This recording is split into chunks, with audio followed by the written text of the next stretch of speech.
Hello बच्चों, आप सबों को मेरा यूट्यूब चैनल में स्वागत है। आज हम लोग प्रीवियस ईयर क्वेश्चन जो ग्रुप डी में है उसके बारे में हम लोग डिस्कस करेंगे। हम लोग मेनली जो साइंस का जो केमिस्ट्री पेपर है उसका हम लोग डिस्कस करेंगे। हम लोग इस वीडियो में जो 17/8/2022 का पहला शिफ्ट में जो एग्जाम हुआ था उसके ही बारे में हम लोग डिस्कस करेंगे। ये रहा हम लोग का पहला सवाल। ये रहा आप लोग का पहला सवाल। न्यूलैंड के अष्टक नियम में पहला तत्व डैश है और अंतिम तत्व डैश है। हम लोग इंग्लिश से पढ़ेंगे। Newlands law of octaves, the first element is dash and the last element is dash. हम लोग ऑप्शन ए दिया गया है हाइड्रोजन लिथियम, ऑप्शन बी दिया गया है हाइड्रोजन थोरियम, ऑप्शन सी दिया गया है हाइड्रोजन जर्कोनियम, ऑप्शन डी दिया गया है लिथियम जर्कोनियम। हम लोग पहले देखेंगे न्यूलैंड लॉ ऑफ ऑक्टावेंस क्या है। हम लोग का ए न्यूलैंड्स ए दूसरा पर्सन है जो उस टाइम हम लोग का जितना मैंने 56 जो एलिमेंट हम लोग का डिस्कवरी हुआ था ये वाला 1864 में। ये कब 1864 में। ये सेकंड पर्सन है जो पीरियडिक टेबल को क्लासिफिकेशन किए थे। पहला आदमी तो हम लोग का था जो जर्मन के डेबोनर्स, और ये दूसरा आदमी जो है उनका नाम है न्यूलैंड्स। उनका लॉ का हम लोग बोलते हैं लॉ ऑफ ऑक्टावेंस। लॉ ऑफ ऑक्टावेंस का मीन्स होता है प्रत्येक 8 एलिमेंट्स अपना प्रॉपर्टी का रिपीटेशन करता है, उसी हिसाब से वो सजाए थे, इसलिए उसका उनका लॉ को बोला जाता है लॉ ऑफ ऑक्टावेंस। उस टाइम तक ओनली 56 एलिमेंट डिस्कवरी हुआ था। कितना 56 एलिमेंट्स डिस्कवर हुआ था। तो उस 56 एलिमेंट को लेके वो पीरियडिक टेबल क्लासिफिकेशन किए थे। और उनका जो पहला एलिमेंट था उसका नाम था हाइड्रोजन। पहला जो एलिमेंट था वो था उसका नाम था हाइड्रोजन। उसके बाद उसका जो लास्ट एलिमेंट था उनका नाम था थोरियम। थोरियम। तो इस हिसाब से हम लोग का जो ऑप्शन आता है, देखिए पहला दिया गया हाइड्रोजन लिथियम, हाइड्रोजन थोरियम, यही एलिमेंट हम a man of beat of हम लोग का जो आंसर दिया गया इसमें से हम लोग का बीट बी हाइड्रोजन एंड थोरियम सही है। और ये इसी को उनका जो न्यूलैंड का हिसाब से जो नियम बनाए थे उसका हिसाब से उनका पहला एलिमेंट है हाइड्रोजन और लास्ट एलिमेंट है थोरियम। चलिए हम लोग अभी नेक्स्ट क्वेश्चन का पर जाएंगे, क्वेश्चन नंबर 2।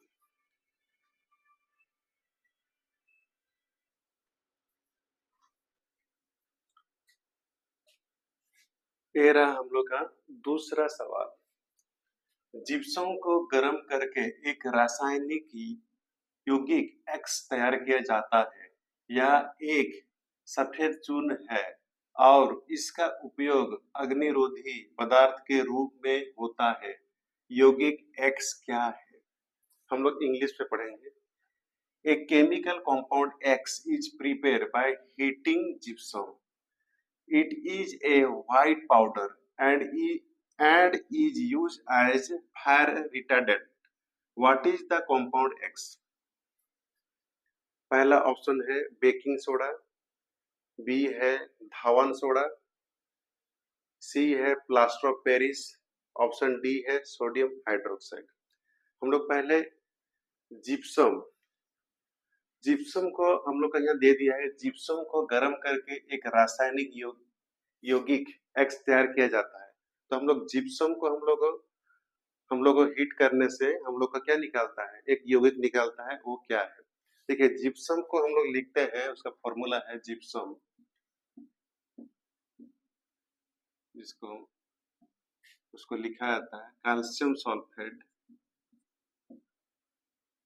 इसमें रहता है 2 वाटर, इसको बोला जाता है कैल्शियम सल्फेट डाइहाइड्रेट, इसको बोला जाता है। उसका दूसरा नाम है, इसको इसको बोला जाता है जिप्सम, जिसका जिप्सम का केमिकल फॉर्मूला है CaSO4 2 वाटर। इसको बोला जाता है कैल्शियम सल्फेट। ये 2 है तो डाई हाइड्रेट, इसका अलग नाम है, इसको बोला जाता है डाइहाइड्रेट। इसको हम लोग 100 डिग्री में हीट करेंगे, 100 डिग्री सेंटीग्रेड में हीट करेंगे और 373 केल्विन में हीट करेंगे, तो ये वाला टूट के वगैरह हम लोग का होगा एक कंपाउंड बनेगा, इसको हम लोग बोलते हैं कैल्शियम सल्फेट, हाफ वाटर हो जाएगा और ये 1/1 हाफ वाटर निकल जाता है। तो इसको हम लोग बोलते हैं प्लास्टर ऑफ पेरिस, इसको बोलते हैं, क्या बोलते हैं, प्लास्टर ऑफ पेरिस बोला जाता है। और इसको अलग नाम है, इसको बोलते हैं कैल्शियम सल्फेट हेमीहाइड्रेट, इसको बोला जाता है कैल्शियम सल्फेट हेमी मीन्स हम लोग आधा, हेमीहाइड्रेट इसको बोला जाता है। तो हम लोग का ऑप्शन यहाँ हम लोग क्वेश्चन दिया गया है, जिप्सम को गर्म करके एक रासायनिक योग X तैयार किया जाता है। तो हम लोग ये जिप्सम है, जिप्सम का फॉर्मूला क्या है, देखिए कैल्शियम सल्फेट है, ये वाला है डाईहाइड्रेट, 2 वाटर है। इसको हम लोग यदि 100 डिग्री में टेम्परेचर में हम लोग हीट करेंगे तो ये वाला गर्म होते ही, ओके, 100 डिग्री हम लोग जैसे पानी को हम लोग उबालते हैं तो 100 डिग्री होता है, तो उसी प्रकार कैल्शियम को 100 डिग्री हीट हम लोग करेंगे तो डायरेक्ट फॉर्मेशन हो जाएगा वो प्लास्टर ऑफ पेरिस हुआ। इसको इसको इसका फॉर्मूला क्या है, CaSO4 हाफ वाटर। तो इसको हम लोग प्लास्टर ऑफ पेरिस भी बुलाया जाता है और हम लोग का जो उसका नाम है और उसका जो कॉमन नेम है, इसको हम लोग कैल्शियम सल्फेट हेमीहाइड्रेट, लेकिन हम लोग मार्केट में इसको प्लास्टर ऑफ पेरिस बोल के जानते हैं क्योंकि ये वाला उसका कॉमन नेम है। और ये जो हम लोग का रासायनिक नाम है जिसको हम लोग बोलेंगे कैल्शियम सल्फेट हेमीहाइड्रेट भी इसको कहा जाता है। कभी कभी कैल्शियम सल्फेट हेमीहाइड्रेट भी पूछ सकता है क्या है, तो उसी को ही बोला जाता है, प्लास्टर ऑफ पेरिस को ही बोला जाता है। तो हम लोग का ऑप्शन के हिसाब से हम लोग का यहाँ क्या होगा, प्लास्टर ऑफ पेरिस, क्योंकि जिप्सम को हिट करने से प्लास्टर ऑफ पेरिस ही बनता है। और याद रखिएगा, और ये प्लास्टर ऑफ पेरिस को हम लोग यदि पानी में घोल देंगे, पानी में मिला देंगे तो वो जिप्सम ही बन जाएगा, समझ गए। और उसी प्लास्टर ऑफ पेरिस को हम लोग का जो नॉर्मली ये में यूज करते हैं हम लोग, जिसका पैर टूट जाता है तो उसको हम लोग प्लास्टर के लिए यूज करते हैं, प्लास्टर ऑफ पेरिस को ही यूज किया जाता है, जो हॉस्पिटल सब में यूज किया जाता है। तो बच्चा लोग इसका फॉर्मूला आप लोग याद रखिए, जिप्सम, जिप्सम का फॉर्मूला है CaSO4 वाटर। उसको हम लोग हीट करेंगे तो प्लास्टर ऑफ पेरिस बनेगा, और प्लास्टर ऑफ पेरिस को हम लोग यदि हम पानी में घोल देंगे तो डायरेक्ट वो जिप्सम ही बन जाएगा। तो इसलिए आप लोग याद रखिए इस क्वेश्चन को, एक क्वेश्चन एग्जाम में बहुत आता है, क्योंकि बहुत बार खाली बोला जाता है कि जिप्सम का फॉर्मूला आता है, प्लास्टर ऑफ पेरिस का फॉर्मूला आता है। तो ये वाला इस एग्जाम में लास्ट ईयर में हम लोग का आया था कि इसको हीट करने से क्या होता है, तो इसका हीट करने से हम लोग को, जिप्सम को हीट करने से हम लोग का प्लास्टर ऑफ पेरिस बनता है। अभी हम लोग नेक्स्ट क्वेश्चन में जाएंगे, क्वेश्चन नंबर 3। क्वेश्चन नंबर हम लोग का 3, निम्नलिखित अपघटन अभिक्रिया में PQRS की पहचान कीजिए। हम लोग इंग्लिश से पढ़ेंगे। In the following decomposition reaction identify PQRS। हम लोग को दिया गया है एक केमिकल इक्वेशन दिया गया है, फेरिक सल्फेट डीकम्पोजिशन होके बना है ferric oxide plus sulphur dioxide plus sulphur trioxide. हम लोग का यहाँ निकालना है क्या, PQRS। हम लोग को ऑप्शन दिया गया है A 3,111, B option B 1,111, option C 1,211, option D 2,111 हम लोग को दिया गया है। हम लोग पहले इस केमिकल इक्वेशन को लिखेंगे। हम लोग को दिया गया है क्या, FSO4 फेरिक सल्फेट हम लोग को दिया गया है। इसको हम लोग का डीकम्पोजिशन होकर बन रहा है F2O3 ferric oxide plus sulphur dioxide plus sulphur trioxide बना है। हम लोग यहाँ पर दिया गया है P, यहाँ Q, यहाँ R, यहाँ S दिया गया है। हम लोग पहले इसको सॉल्व करेंगे, balance of the chemical equation के माध्यम से इसको हम लोग सॉल्व करेंगे। तो हम लोग लेफ्ट साइड लिखेंगे, इसको हम लोग बोलते हैं रिएक्टेंट, इसको हम लोग बोलेंगे प्रोडक्ट। तो हम लोग नंबर ऑफ आटम देखिए, नंबर ऑफ आटम कौन सा पार्टिसिपेट किया है उसको लिखना है। देखिए यहाँ पर रिएक्टेंट लिखेंगे, रिएक्टेंट में है, ये वाला प्रोडक्ट में है। तो हम लोग का यहाँ पर आयरन, आयरन रिएक्टेंट में लेफ्ट हैंड साइड में कितना 2 है, यहाँ 1 है, और राइट हैंड साइड में कितना है, यहाँ आयरन 2 है। यहाँ सल्फर कितना है, देखिए सल्फर है यहाँ पर 1 है, इधर सल्फर कितना है, देखिए 1 + 1 कितना हुआ 2 है। ऑक्सीजन यहाँ पर कितना है, ऑक्सीजन है यहाँ पर देखिए खाली 4 है लेफ्ट हैंड साइड में रिएक्टेंट में, और राइट हैंड में हिसाब कीजिए 3 + 2 कितना 5 + 3 कितना 8। तो हम लोग इसमें हम लोग क्या करना है, इसको बैलेंसिंग करने के लिए यहाँ 2 मल्टीप्लाई करना है 2, इसको बैलेंसिंग करने के लिए कितना 2 मल्टीप्लाई करना है 2, इसको बैलेंसिंग करने के लिए 2 मल्टीप्लाई करने से 8 हो जाएगा। तो हम लोग का अभी इस इक्वेशन में, हम लोग का इस इक्वेशन में हम लोग क्या लिखेंगे, देखिए इसको मैं नीचे लिख दे रहा हूँ तो समझ में आपको अच्छा से आएगा। इसको हम लोग लिखेंगे ऐसा FeSO4, यहाँ पर P के जगह में हम लोग कितना लिखेंगे 2 लिख दिए, 2 ये ऊपर में P लिखो, डिकम्पोजिशन हो रहा है। यहाँ F2O3, यहाँ पर हम लोग का कितना होगा 1, यहाँ प्लस सल्फर डाइऑक्साइड यहाँ 1 प्लस सल्फर ट्राइऑक्साइड यहाँ हो रहा है 1, यह होगा P, यह होगा QRS। तो हम लोग का P का वैल्यू कितना होगा P, Q, R, S, इसका वैल्यू होगा 2, 1, 1, 1। ये हुआ आंसर। तो इसके हिसाब से हम लोग का option D is a right answer. बच्चों लोग को समझ में आया? हम लोग अभी नेक्स्ट क्वेश्चन में जाएंगे।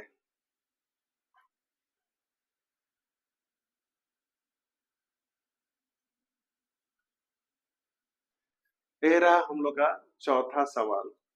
निम्नलिखित असंतुलित समीकरण के द्वारा निर्दिष्ट किया गया अनुसार प्रकाश संश्लेषण की प्रक्रिया में क्रमशः कितना जल और कार्बन डाइऑक्साइड अणु भाग लेते हैं। हम लोग को दिया गया है water plus carbon dioxide, glucose plus oxygen plus water हम लोग को निकल रहा है। ये रिएक्शन हम लोग का हो रहा है सूर्य के क्लोरोफाइल की उपस्थिति में होता है। हम लोग इंग्लिश में पढ़ेंगे, as the specific by the following unbalanced equation, how many water and carbon dioxide molecule respectively take part in the process of the photosynthesis।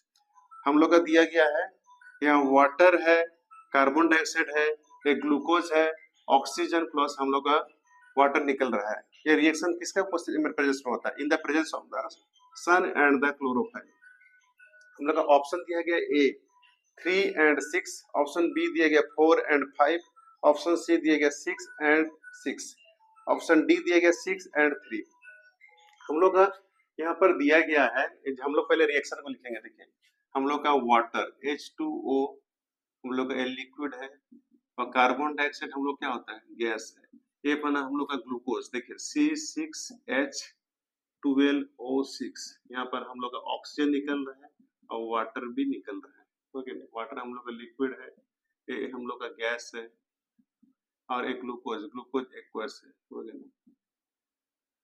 तो हम लोग यहाँ पहले हम लोग यहाँ दिया गया है अनबैलेंस इक्वेशन है, लिखा हुआ है पहले असंतुलित समीकरण, इसको हम लोग बोलेंगे अनबैलेंस इक्वेशन है। यहाँ हम लोग क्वेश्चन पूछ रहा है कि कितना वाटर और कितना कार्बन डाइऑक्साइड पे मॉलिक्यूल पार्टिसिपेट कर रहा है इस रिएक्शन बनाने के लिए। तो हम लोग डायरेक्ट इसको करेंगे, हम लोग का जैसे हम लोग बैलेंसिंग इक्वेशन हम लोग बनाते हैं उसी प्रकार हम लोग बनाएंगे। पहले यहाँ लिखा गया वाटर कितना टू पार्टिसिपेट कर रहा है, ऑक्सीजन कितना हम लोग पार्टिसिपेट कर रहे हैं लेफ्ट हैंड साइड में और राइट हैंड साइड में, उसको देखेंगे। पहले देखिए यहाँ हम लोग मिलाने के लिए, इसको मिलाने के लिए क्या करेंगे, देखिए यहाँ पर हम लोग का यहाँ मॉलिक्यूल ही डायरेक्ट लिख रहे हैं, नहीं, और हम लोग यहाँ रिएक्टेंट, देखो रिएक्टेंट यहाँ प्रोडक्ट, यहाँ पर हम लोग देखिए हम लोग को पहले यहाँ हम लोग देखना पड़ेगा, यहाँ पर हम लोग कार्बन इधर कितना है, कार्बन यहाँ 6 है, यहाँ कार्बन 1 है, तो हम लोग डायरेक्ट यहाँ प्रोडक्ट का हम लोग का बोला गया कार्बन डाइऑक्साइड और वाटर मॉलिक्यूल हम लोग को निकालने के लिए बोला गया है। लेकिन हम लोग को पहले इंडिविजुअली हम लोग देखेंगे तभी हम लोग का हो जाएगा। देखिए पहले यहाँ पर हम लोग यहाँ कार्बन लेते हैं, यहाँ हम लोग हाइड्रोजन लेते हैं और ऑक्सीजन को लेते हैं, तो हम लोग का सही से पता चल जाएगा। देखिए यहाँ हाइड्रोजन हम लोग का कितना को है, देखो यहाँ पर हाइड्रोजन यहाँ 2 है, यहाँ कितना है, यहाँ 12 है और यहाँ 14 है, देखिए यहाँ 14 है। लेकिन हम लोग मेनली इसको आप लोग पकड़िए, ए वाला को पकड़िए, देखिए यहाँ पर हाइड्रोजन यहाँ कितना गो है, यहाँ पर हम लोग का 12 है, तो प्रोडक्ट में कितना 12 प्लस 2 हुआ, यहाँ पर हम लोग कितना 14 हो रहा है, देखिए वाटर को भी हम लोग मिलाएंगे तो कितना हुआ 14। और यहाँ पर हम लोग का हाइड्रोजन है केवल 2 है, देखिए कार्बन यहाँ पर कितना है, देखिए कार्बन यहाँ 1 है, तो लेफ्ट हैंड साइड में कितना है 1 है, यहाँ कितना है, यहाँ पर 6 है, हो गया। और ऑक्सीजन देखिए, ऑक्सीजन हम लोग के यहाँ पर कितना है 6 है, यहाँ पर कितना 6 प्लस 2 कितना 8 प्लस 1 9, इधर हम लोग का प्रोडक्ट में कितना 9 है, इसमें है कितना 2 1 3 3 है। तो हम लोग सबसे पहले हम लोग को मिलाएंगे, हम लोग यहाँ मिलाएंगे हाइड्रोजन को मिलाएंगे, हाइड्रोजन को मिलाए और एक कार्बन, ये दोनों हम लोग मिलाने से बाकी सब हो जाएगा। पहले हम लोग कार्बन को मिलाते हैं, कितना कार्बन यहाँ 6 है, यहाँ कितना 1 है, तो हम लोग 6 मल्टीप्लाई करते हैं, तो यहाँ हम लोग 6 मल्टीप्लाई कर दिए, या 6 मल्टीप्लाई कर दिए, तो यहाँ कितना बस कार्बन हम लोग का 6 हो गया, या कार्बन बैलेंसिंग हो गया। अभी हम लोग मिलाते हैं हम लोग हाइड्रोजन, देखिए हाइड्रोजन, उसके बाद हम लोग ऑप्शन में भी जाना पड़ेगा। हाइड्रोजन हम लोग का यहाँ पर देखिए, यहाँ पर हम लोग का कितना है, हाइड्रोजन यहाँ पर 14 है, यहाँ हम लोग यदि 7 मल्टीप्लाई कर रहे हैं तो हम लोग यहाँ ऑप्शन हम लोग आ नहीं रहा है, तो हम लोग इसमें डायरेक्ट हम लोग क्या करते हैं, देखिए यहाँ पर 6 मल्टीप्लाई करें, क्योंकि इसको पहले मिलाइए, देखिए ये वाला 12 हो, यहाँ पर 6 मल्टीप्लाई कर दीजिए, 6 मल्टीप्लाई कर दीजिए, 6 मल्टीप्लाई करने से कितना है 12 हो रहा है, तो हम लोग का ए वाला देखें, यहाँ पर देखें, यहाँ इसका बाद देखें, ये 12 हो गया, हाइड्रोजन हम लोग का 12, लेकिन इधर हाइड्रोजन हम लोग इनबैलेंस है, लेकिन यहाँ नॉर्मली हम लोग का अनबैलेंस इक्वेशन है, हम लोग केवल बोला जा रहा है कि इसको वाटर मॉलिक्यूल और कार्बन डाइऑक्साइड मॉलिक्यूल कितना कितना तो हम लोग का पार्टिसिपेट कर रहा है ग्लूकोज का रिएक्शन बनाने के लिए।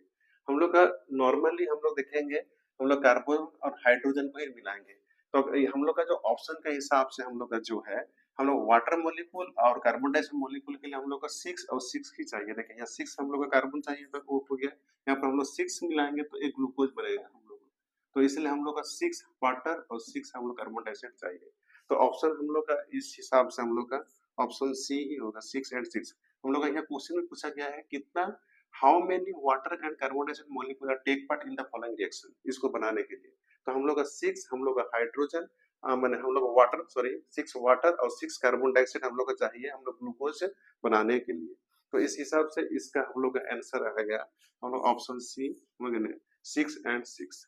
आप लोग समझ में आया। हम लोग अभी नेक्स्ट क्वेश्चन में हम लोग जाएंगे, क्वेश्चन नंबर हम लोग का 5। मेरा हम लोग का 5वां सवाल हम लोग का दिया गया है, क्लोरो अल्कली प्रक्रिया में 3 उत्पादन डैश डैश और डैश उत्पादन होता है, हम लोग इंग्लिश में पढ़ेंगे, in the chloro alkali process dash dash and dash product will be evaluation निकलता है। हम option A chlorine hydrogen plus sodium carbonate, option B chlorine oxygen plus sodium carbonate, option C hydrogen gas chlorine gas और हम लोग का निकलता है sodium hydroxide, और option D oxygen hydrogen gas और सोडियम हाइड्रोक्साइड हम लोग का निकलता है। हम लोग का पहले हम लोग जानेंगे क्लोरो अल्कली प्रोसेस क्या है। हम लोग जब हम लोग सोडियम क्लोराइड को इलेक्ट्रोलिसिस करते हैं, तो इस प्रोसेस को ही बोला जाता है क्लोरो अल्कली प्रोसेस जाता है। तो हम लोग सोडियम क्लोराइड देखिए, सोडियम क्लोराइड NaCl, इसको हम लोग हाइड्रोलिसिस करेंगे H2O या 2 यहाँ 2, ये हम लोग का बनेगा ये बनेगा sodium hydroxide plus hydrogen plus chlorine gas निकलता है। तो हम लोग का पहले इसको देखिए, हम लोग का सोडियम हाइड्रोक्साइड 2, हम लोग का क्लोरीन Cl2, हम लोग का यहाँ होगा कितना 2 2 ठीक। तो हम लोग का सोडियम क्लोराइड हम लोग का जब वाटर इलेक्ट्रोलिसिस होता है, इलेक्ट्रोलिसिस प्रोसेस में होता है, तो हम लोग का निकलता है sodium hydroxide hydrogen chlorine gas हम लोग का फॉर्मेशन होता है। तो हम लोग का ऑप्शन के हिसाब से हम लोग का ऑप्शन सी सही है। देखिए हम लोग हाइड्रोजन क्लोरीन और सोडियम हाइड्रोक्साइड, ये 3 ही गैस हम लोग का इवोल्यूशन होता है। केवल हम लोग का हाइड्रोजन गैस है, क्लोरीन और सोडियम हाइड्रोक्साइड हम लोग का निकल रहा है। हम लोग का ऑप्शन सी सही है।